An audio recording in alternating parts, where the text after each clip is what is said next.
Hi, everyone. Okay, on the heels of talking about the fear of judgment the last few weeks and how it gets in the way of living your most authentically happy life, I wanted to introduce you to another kind of fear. This one is equally toxic and often even harder to detect, but it's something we can all relate to. It's the fear of disappointing someone you love, and it drives us to do crazy things. And we all struggle with this one. As a parent, this happens to me all the time. Think about it. Think about the last time you did something because someone else wanted you to. But on some level, you knew this is not what you really wanted to do. It is often as simple as like, what restaurant do you go to? Or it can be as big as what career path you choose. So this is why I wanted to share this interview with Lucy Hartman. In Lucy's case, she got into and was at her dream school. Tuition was covered, so she had no worries there. And when she got there, she found her people, and life looked perfect from most anyone else's point of view. But not soon after she started school, she began to notice she was feeling a little depressed and a little lost. She seemed to have lost her zest for life. Lucy struggled for 2 years in her so-called quote-unquote dream school. She loved her school, and she even really loved the people. But she quickly realized that school was just not the place for her. So what kept her there, even though she knew it wasn't right for her? It was her love for her mom. You see, it was her mom's dream that Lucy get a college degree, not Lucy's. And that's what kept her in school long after she realized it was not the right move for her. So this great gift of Lucy, that ironically I suspect she learned from her mom, is that she is in this deep practice of tuning in and listening to herself. And this isn't an easy practice, by the way. It takes practice. She knew something was stirring in her, and when she began to notice she was losing her zest for life and becoming a little depressed, she paid attention to those signs, and then she was eventually able to take action. She had to step into courage. She had to risk disappointing her mom and stay true to herself. So she made the tough decision to leave school to follow her dreams. And Lucy had to make a really tough decision because she could no longer ignore that stirring that was inside her. She knew on some level that college, even her dream school, was not for her right now. She, too, chose to take a leap of faith and risk telling her mom that she was quitting so she could, in fact, follow her dreams. So go ahead and listen in as Lucy tells the story of how she made her decision and the moment she told her mom and her mom's response and her journey forward. Welcome to University with life and leadership coach Anne-Marie Chiresso. In this collection of refreshingly honest conversations, students share their stories, struggles, and successes, and educational experts provide practical and valuable information on all things university. Discover how to live fearlessly and thrive in college and beyond. All right. Hi, everyone. Welcome back to another episode of University. Today, I am really excited to introduce Lucy Hartman. Welcome, Lucy. Thank you so much. So I know Lucy, but we haven't been in touch a lot. And last week, I was on Facebook scrolling around, and Lucy posted the most amazing, fearless, courageous post I've seen in a long time. And I texted her right away because I'm like, I really want you to share your story and what's going on. So I want you to start with that. What did I read? Well, you read the product of my mentality for the past 2 years. I have been at college for 2 years, and I went to my dream college. Like, I thought, college would be so great. And I got there, and it wasn't. Like, I went to this high school where I don't think I understood how amazing it was. And I had so many electives. Like, I went to a high school that was really like college. And tell our listeners real quick. I went to Francis Parker in Chicago. You grew up in Chicago, went to private school. Yeah. And where did you go to school? College? I went to Pitzer College, where I've just completed 2 years. Yeah, which is in Southern California. Okay, great. So that was like your first choice school? It was my first choice. It was the only school I applied to, and I would have had 5 days in between. I applied early decision, and there would have been 5 days for me to apply to any other school's regular decision, and I just sort of did what everybody said, like, don't do this, and I put all my eggs in one basket. Because when I was writing these other essays, like, it just felt like, why would you write a love letter to, like, a bunch of other people if you're, like, with somebody that you really like? It didn't make any sense. Yeah. So I got into my dream school, and I got there, and everything was... Sorry, I'm going to interrupt you again. Do it. Well, yes. Why was it your dream school? What was it that you knew at the time? Do you remember? Yeah, and it still would be my dream school. It still is my dream school, interestingly enough. But it was everything. I had friends that went there, so I'd visited a lot of colleges with my older brother, and you go on these tours, and it sort of feels like, you know, you're very much an outsider, and it's these people, and you're like, oh, here are the amenities that this place has to offer, and you're just sort of viewing it from the outside. And then when I went to Pitzer, and I was visiting friends, it felt like within a minute, I just was one of these people. Even as like a junior in high school, when I went and visited friends and stayed for the weekend, I felt within the first 2 hours that I had made friends I would know for the rest of my life. And these 2 individuals that I met are still very good friends of mine. Oh, that's cool. Yeah. So you just knew. I just knew. Yeah. I just knew. And there's this function on the Pitzer portal that when you log in, and every applicant gets a login, but at the top, it's like this horrible website, and it's just like not well put together. But to let you know that it's at the home page, it says on the top left, "You are home." And the first time I logged in, I saw that. I was like, oh, well, I don't know if it says that every time, but that feels like a sign. Yeah. So, I remember that very distinctly. So you're home. Yeah. You get into your first choice school. Seems super easy. Yeah. You say yes. We haven't gotten yet to what your Facebook post is. So, School of Your Dreams. So, School of My Dreams. And I got there, and it was and it has been the people of my dreams. And that is, in a certain sense, why I've stayed, is because, you know, in my mind, it's like I keep this sort of scale, this weighing of like people of my dreams versus like everything else. And I've been thinking like, this is supposed to make me happy. And I think it does in a certain way, but then along the way, I've really realized that there are these other things I need to be doing. When I left here, I had been making music with my friends. I'd been sort of in a band, working with a band that's now a very successful band called Burns Twins, and they're my 2 best friends, and they're a production duo. And I had been performing with them and making all kinds of music, and it was really awesome. But in my mind, this was something we had done since we were 10, and it was something I did because I love my friends.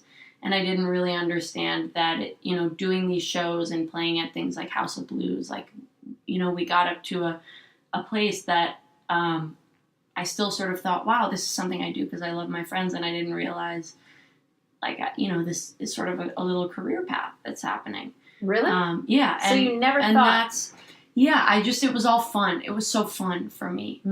And then when I left and I didn't have that anymore, suddenly I did not realize how big of a part of my identity that had been. It felt like there was a huge hole missing. Like I was sitting there and I made really good friends within the first 2 weeks of college. I was really lucky. They're still my best friends. That is today. really lucky. Yeah. And so, but I just, throughout college, it's like I felt like I'm sitting in classrooms just sort of dreaming about being somewhere else. Mm-hmm. Which has been, it's been sad because there are so many things that I do love about my school. But among the things that I go, wow, I don't like that, is the idea in any college environment that you quarantine a bunch of people like 18 to like 20, young 20s, and then like put them together. Like, to me, that just seems like the worst idea ever. It prepares nobody for going out into the world and experiencing what it's like. And I'm really sick of my friends graduating college and all of a sudden being hit with what the world is really like, and being so stunned by it. Like, I don't want to be stunned by the world. I want to be in the world. Mm-hmm. I would much rather be, stunned by it every day and like, wow, isn't this beautiful and isn't this challenging, and not like, wow, that was a lot of money and a lot of time, and now I have this like checkbox of a degree, but I don't know how to participate in the world with this. Mm-hmm. So my post really, now that's sort of all context, but my post came from a place of, throughout college, I've been trying to do these other things. Like, I worked at Warner Brothers and going to film festivals and just like meeting as many people as possible. And I have sort of realized that, like, for example, when I was working at Warner Brothers this past semester. Back up there. So I think our listeners are dying like, well, what is her post? What is her post saying? Okay. So what? We'll spoil it. The gist of my post is that I'm leaving college and moving to Los Angeles, and I'm going to start following my dreams in the way that I feel like I haven't been over the past 2 years. So I mean, wow. Okay, that's amazing. Yeah. All right, we interrupt this programming as I realize there's all this talk about this elusive post Lucy wrote, but you haven't probably actually read the post. So we're going to take a moment and I'm going to read you the content of Lucy's post. So I saw this on Facebook in my scroll, and it read, Life Update number 2. And I hadn't seen number 1, by the way. And what she says is this. In my last status, I made the announcement that I would be leaving college to live in LA and would post again updating others on the next stage of my path. I have decided the next leg of my life journey after 2 years of college, and 2 years of feeling college is not where I should be, will consist of taking a year off of school to live in LA and work in production. Yay, parentheses. Throughout school, I've continually found that aside from the amazing and life-changing friends I've made, I could not escape the crushing and constant feeling that my classes have stood in the way of my education and my cravings to create. I've learned that these two things are very different, and that my classes have often held me back from the experiences of education I seek. Last semester, working at Warner Brothers while in school, I started to get a glimpse of the education I wanted.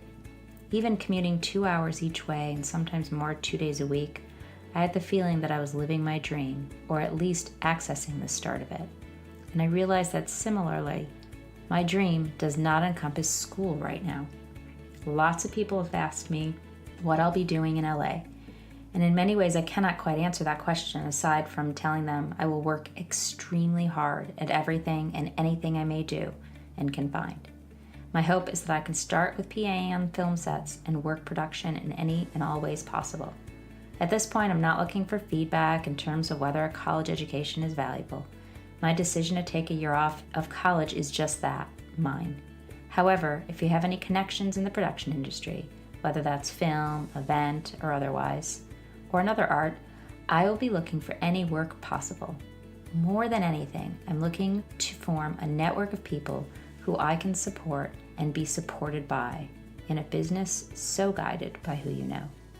If there's anything you can do to make my journey easier, whether that means helping connect me with another person or just throwing me a simple like or comment here, I would appreciate anything you can help me out with. Love and blessings to you all.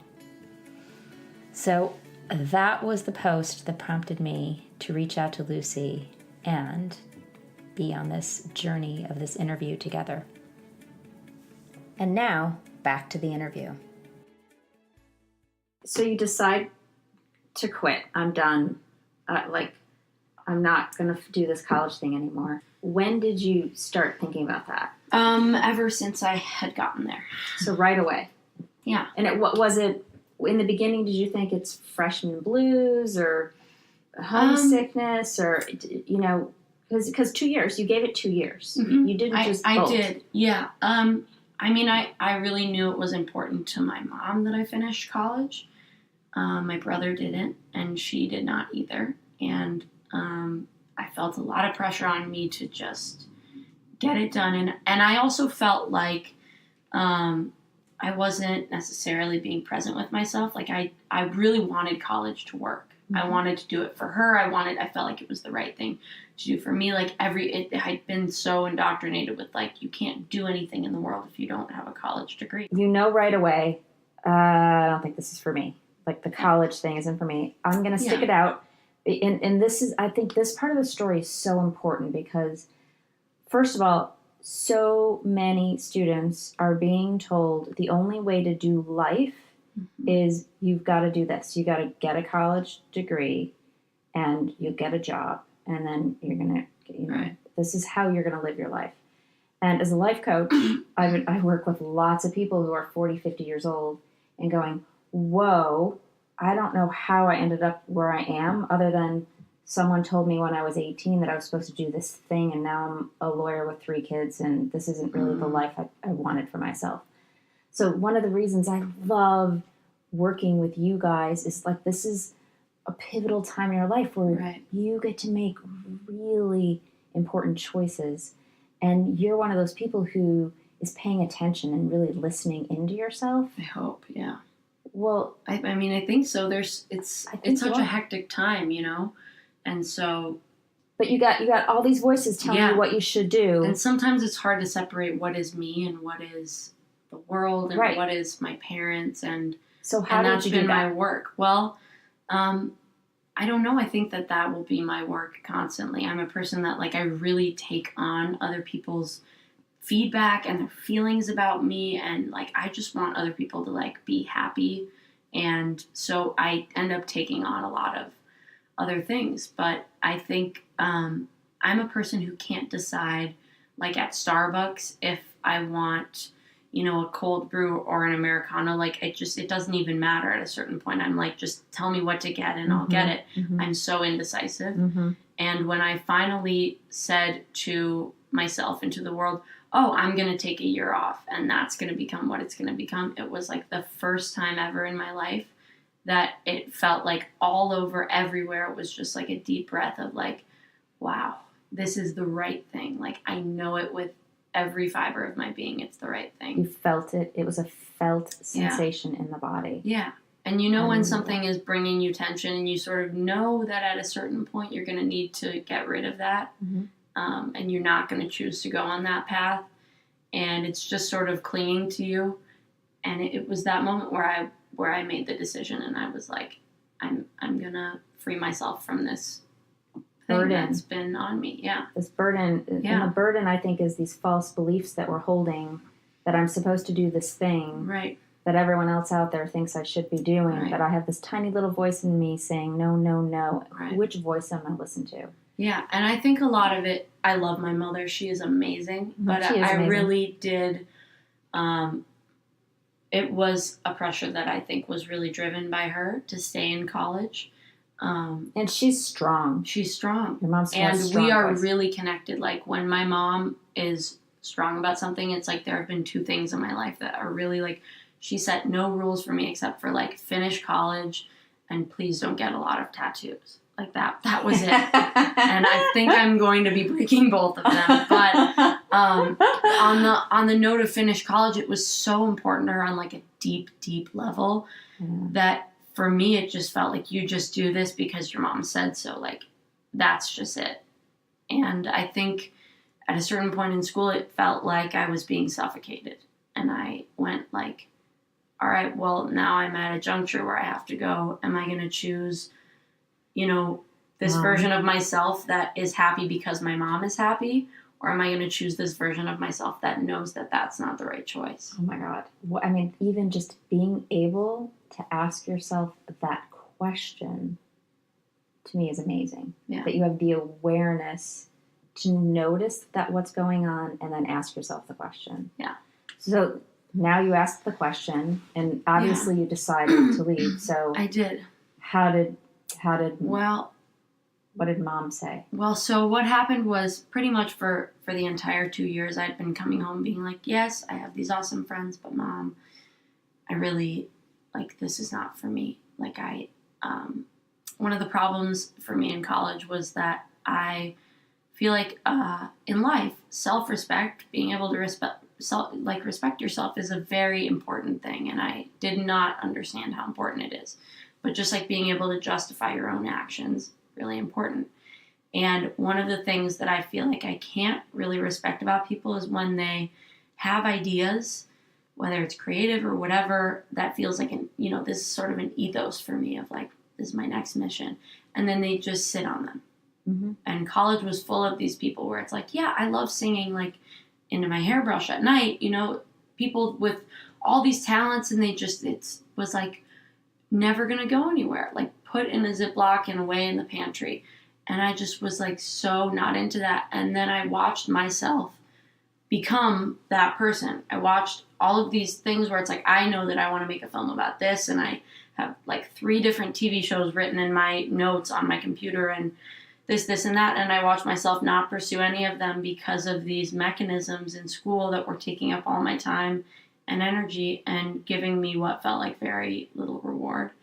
And then, the rest of the time I would spend sleeping in with my friends. So I would come home, and I would be like, I really love my friends, and I really do not like this experience. It's really not for me. And she would just say, finish college. And I would go back, and every break I've come home and it's been the same thing. And finally, after 2 years, I came back at the beginning of the summer, and I was like, I'm unhappy. Like, I don't know that I can do this, and that the thing about me that is special and sparkly and like bubbly and loves people, like that thing that I know is special about me, I don't know that I can be at school and not completely, stifle that. It sounds like that's been dying down. It really has. And I think that that's almost a muscle. And I've been like, where is she? Like, where is that thing? What would that girl say? Uh-huh. How would she feel about this? Like, I feel like it's like a part of myself that I'm so unfamiliar with and out of practice with. And hopefully, I can find her, whoever she is now, and bring her back to me. But it's been like, that's my mission now, is like, where is this girl that I know is a part of me and is really special? And, how can I bring her into this current life? And how can we join and become the same Lucy again? Yeah. I can feel my heart sort of like a little bit of sadness around like, where did she go? It is. It's been like a weird longing for that thing too. So you tell, when did you tell? I told her, this was literally I get out of the plane, I get into my mom's car, and we're driving home. So, and this was how the conversation would always start. And, it would be throughout a visit home and on the, way back to the airport, and, on phone calls when I'm back at school. So, and I get her perspective too. Yeah, and I do too. It makes sense to me. Like, yeah, it's hard, but just hang in there. Right. And we're getting to culturally, like, this is the thing you're supposed to do, and I'm not supposed to tell you as a parent not to do it. Yeah. So for those of you guys who've been listening in, you know that I have a son who took a gap year, and nobody was supporting it. Yeah. Like, everyone's like, you got to cut. And I was I wasn't the only one, but I was one of 2 of us.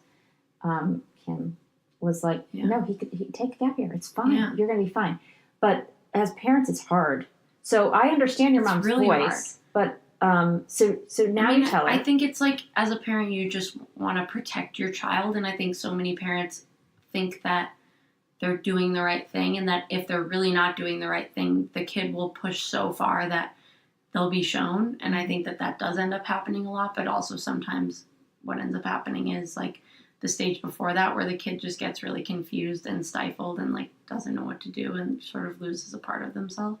And I really didn't want that to happen. So a few months before this, maybe we had a conversation where I was really, and I don't like to feel weak around my mom. I don't really like to like cry or be emotional, but I was, feeling like, wow, I'm really unhappy. Like the same sort of like zest for life that I had, it's not here anymore.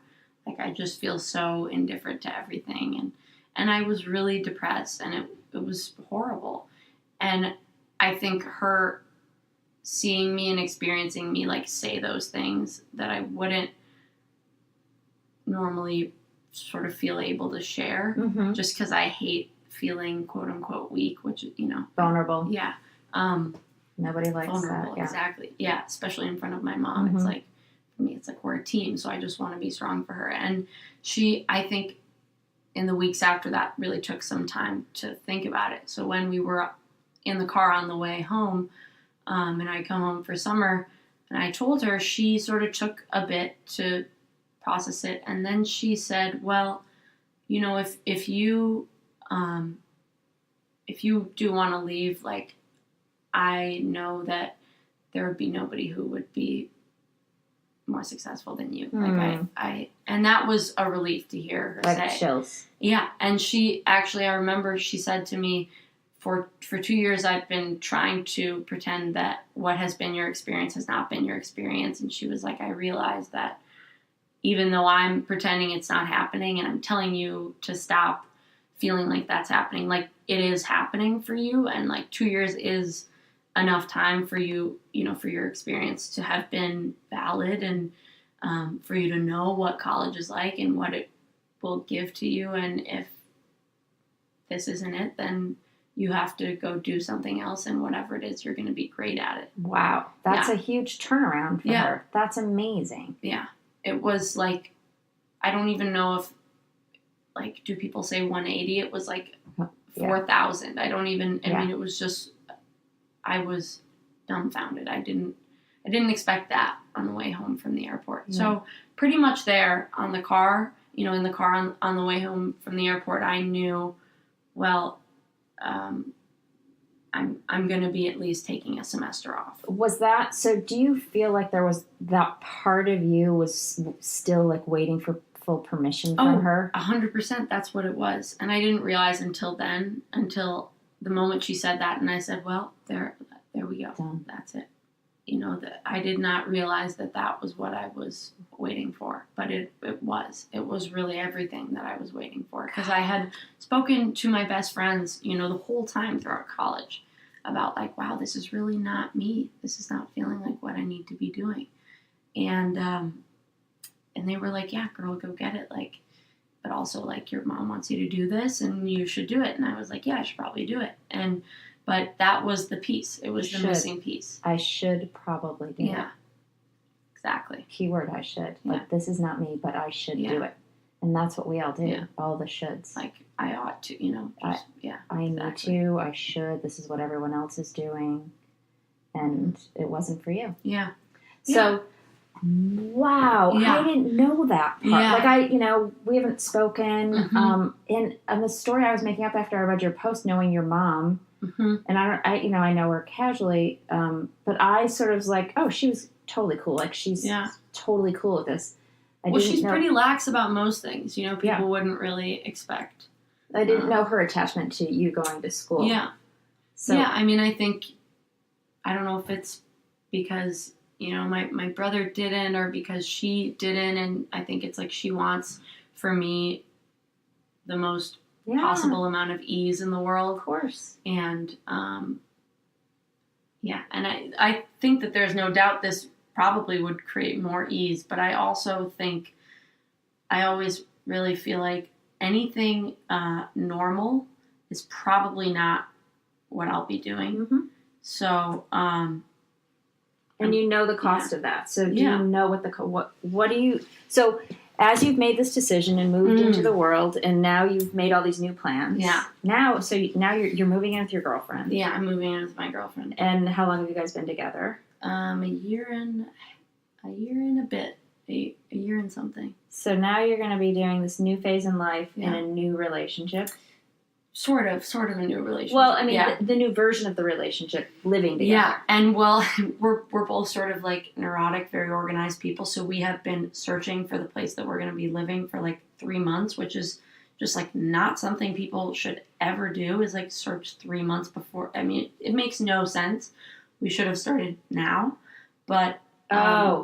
like now, because when are you moving in a few weeks? She is going to be there to start looking at places in like 4 days. So, and is she in school or out of school? She just graduated. She just graduated. Yeah. Okay. From Pomona, which was right next to my school. So I took classes at her school, stuff like that. You guys met in school? Yeah, we met in school. Okay, so does her graduating have any influence on your decision, do you think? You know, I ask myself that, and I don't know that I can quite separate it, but I also know that she was not going to take a job in Los Angeles at first, when I still felt this way. She was going to live in San Francisco.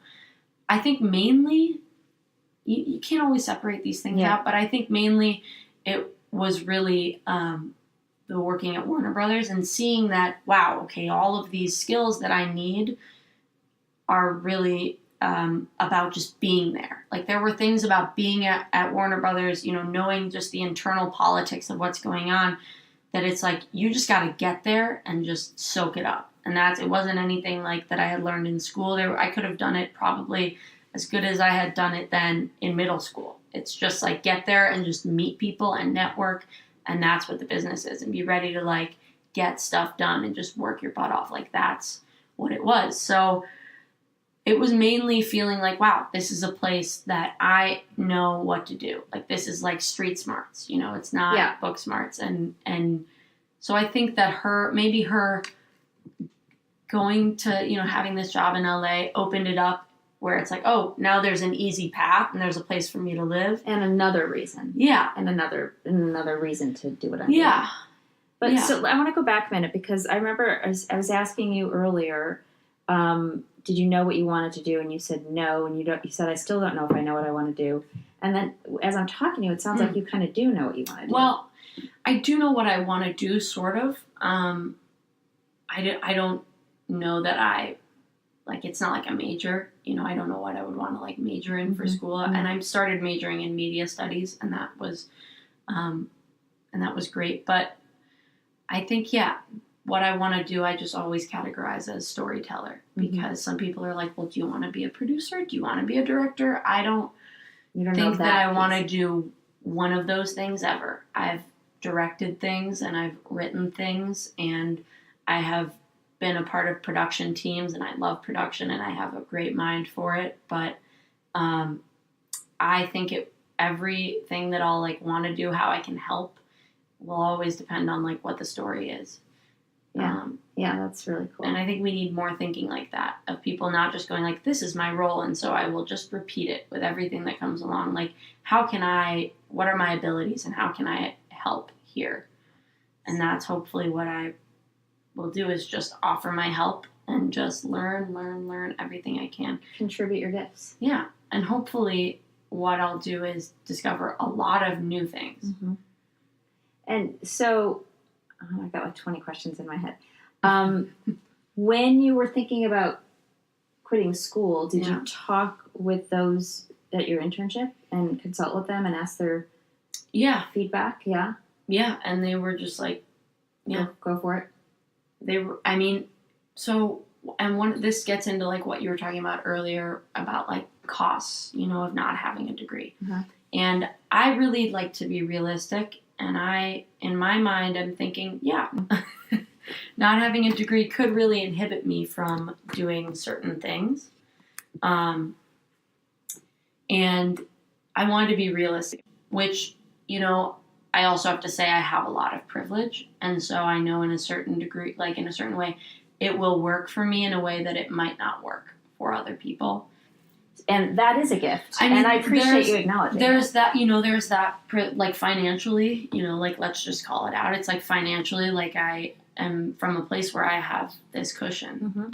But then also I think I am white in America, and two of those things add up to a lot of, people taking me seriously immediately. I won't have to work in, ways that other people might have to. And yeah, you look at me and you probably can go like, that's a gay woman. You probably might be able to, or whatever. But like, it's just like, it's not the same. So I don't think I'll be undermined in ways that probably low-income students who want to leave, like first-gen students, people of color in any respect, probably especially women of color, will, be doubted in this unfortunate sort of social situation. Wow. I'm really blown away, and I loved my conversation with Lucy. She totally inspires me, and I hope you found some inspiration in it for yourself. And maybe you're struggling with the same conflict. Maybe you're trying to understand if this path of school is the right one for you, or maybe if this particular school is right for you. Or maybe you're struggling with your career choice, or your major, or a fraternity or sorority you've joined, or friendship that you've gotten involved in, or maybe a relationship.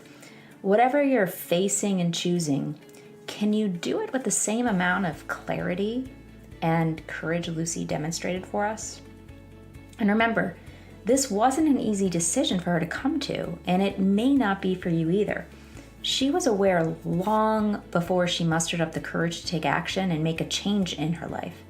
So always remember to be patient with yourself, honor your process, and have some compassion along the way. This being authentic stuff is not always so easy. It's rewarding, but not always easy. All right, thanks again so much for tuning into this episode. And like I said, you'll hear more from Lucy in the coming weeks and months, so be sure to tune in for future interviews. And for anyone who wants a safe, judgment-free place to self-reflect, play with building your self-awareness muscle, learning to listen to that still small voice inside, and feel more empowered and present, I host live weekly group coaching calls every week to practice learning together how to be more self-aware. And you'll learn tools to not compare yourself to others and ways to support you in dropping your fears, so ultimately you can be free to be yourself. Calls are Thursdays, 4 to 5 Central Time. We meet on a video platform called Zoom, and you can join from your phone or your computer. You can drop in any time, and your first time is free. So for more information, click the link below or reach out to me at annemarie@bringithome.me. Oh, and if you haven't already, I'd really love it if you'd follow us on Instagram at university.u, Facebook at university, and Twitter at universityu. Thanks for listening to University. If you like what you heard, the best compliment you can give us is to share this podcast with a friend. And be sure to leave us some stars and a favorable review at iTunes.